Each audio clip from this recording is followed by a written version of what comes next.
Hadith 9 collection Imam Muslim read to us by Sa'd ibn Abi Waqaas, and the theme of da'wah or outreach is what these hadith are focused on, and I'll be narrating inshallah for another week or so to encourage all of us to perform da'wah in whatever way we know how to, and try and bring people to masajid and help them feel comfortable in masajid and be a part of masajid. That's the only way for our ummah to find its way back again. It's through performing this sacred act. The job of the prophets, ﷺ. When you do this, then you are now, you are truly following the prophets, because that's what their job was. That's what they were hired by Allah subhanahu wa ta'ala to call people to His way. So you are following in their footsteps. And this hadith, wallahi, it's very short, but wallahi, it's just a very powerful one. This is what he said, عليه الصلاة والسلام. You understand when قال يقول عليه الصلاة والسلام إني لأعطي الرجل وغيره أحب إلي خشية أن يكبه الله على وجهه في النار. He said, عليه الصلاة والسلام, I will sometimes give a certain person wealth, and there's someone else whom I love more, but I'm giving it to this person because I'm scared that Allah subhanahu wa ta'ala is going to throw him in Jahannam on the Day of Judgment. So I'm giving them wealth so that they will stay closer to Islam and they will hold on to their deen and they will continue to be guided, because I don't want them to find themselves in Jahannam on the Day of Judgment. This is what he said, alayhi salatu wasalam. There are examples of this, obviously, in the seerah. Probably the clearest of the examples that we have is on the day of Hunayn, when the Prophet alayhi salatu wasalam he gave so much wealth, Safwan and Abu Sufyan, and he just gave wealth, and the Ansar were standing there getting, seriously? It's like, for 10 years we lost everything.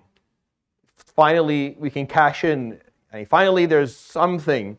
We can smell a little bit of dunya, and he's giving it to these Qurashi men who just accepted Islam yesterday, who have a lot of money anyways, and he's just giving. So some of them said, وَجَدَ رَسُولُ اللَّهِ صَلَى اللَّهُ عَلَيْهِ وَسَلَّمَ أَهْلَهُ.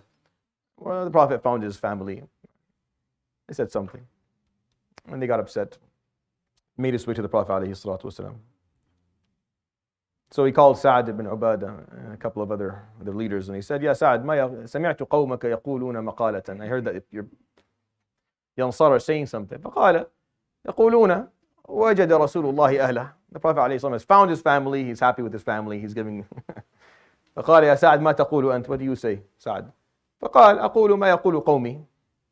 I say what my people say. He didn't want to say it, like he couldn't say it to the Prophet ﷺ directly. He said, أقول ما يقول قومي. So the Prophet ﷺ, in the known story, he gathered all of the Ansar in a Saqifa, meaning in an area, and he would make sure that no one there was anyone else but the Ansar. Only the Ansar and Abu Bakr and Umar as witnesses. And he would give this long khutbah, it's a beautiful khutbah, and he would say something in this hadith that is similar to what I just narrated to you. He would say, أوجدتم معشر الأنصار في قلوبكم شيئا على لعاعة من الدنيا تألفت بها قوم لم يؤمنوا بالله ولم يستقر الإيمان في قلوبهم ووكلتكم إلى إيمانكم. But you found a little bit of upset in your hearts because of a little bit of garbage of dunya that I gave to some people whose iman is very weak, and they just accept it. I don't know if they're going to stick to it or not. And I know that ووكلتكم إلى إيمانكم. ووكلتكم إلى إيمانكم. I knew that your iman is strong, so I didn't have to worry about you. You're upset about some dunya. And then he said, it would say at the end, it's a long hadith, it would say, ألا ترضون أن يعود الناس إلى دورهم بالإبل والنوق وتعودون أنتم إلى دوركم برسول الله. Is it enough for you that everyone goes home with their wealth and with their sheep and with their camels and with their money, and you go home with the Prophet عليه الصلاة والسلام? قال فأخضلوا لحاهم وهم يبكون. They cried until the people outside could hear noises and were wondering what was happening on the inside. But this is what he said, alayhi salatu wasalam. إِنِّي لَأُعْطِي الرَّجُل. I sometimes will give a man wealth. وَغَيْرُهُ أَحَبُّ إِلَيْهِ. And there's someone else whom I love more. خشية أن يكبه الله على وجهه في النار. I'm just scared that his iman is weak and he will lose his deen, and then Allah subhanahu wa ta'ala will throw him in Jahannam. If I can buy his iman with money, then that's a cheap price. If money can fix it, it's cheap. Have you learned that about life yet? If money can fix it, it's not a big problem. If money can fix it, it's not a problem, wallah. It's not even a problem. It's not. If money can fix it, it's the problems that money can't fix that are real problems. I'm an oncologist. Money doesn't fix it. Money doesn't fix it. Doesn't matter how much money you have, it doesn't fix it. It doesn't fix it. You could be the wealthiest person on the world. It doesn't mean anything. Money is the problems that money can't fix that are real problems. Problems that money can fix are nothing. The Prophet money, he's looking at someone, if money will get your behind in Jannah, then here's money. Take money because it's nothing. I just need to make sure you make it to Jannah and that you don't end up outside, because that's the loss. That is the loss that can never be fixed. That's the sorrow that will never end. Those are the tears that will never dry up. That is the pain that will never go away, is when someone doesn't make it to Jannah. What is the price for that? What price for that is too high? Tell me. What price for that is too expensive? Is there one? Is there a price too expensive to get someone to Jannah? Is there? Think about it. Is there? I don't know. I can't imagine one. To him, alayhi if it's money, no problem, here's money. And he would tell them, Ya Ammi, you're going to Jannah, inshallah. You have iman, Allah subhanahu wa ta'ala has strengthened your iman. There's others who lose it, who don't have that. They need a little bit of dunya to get themselves across the finishing line. Here's some dunya to get them across the finishing line.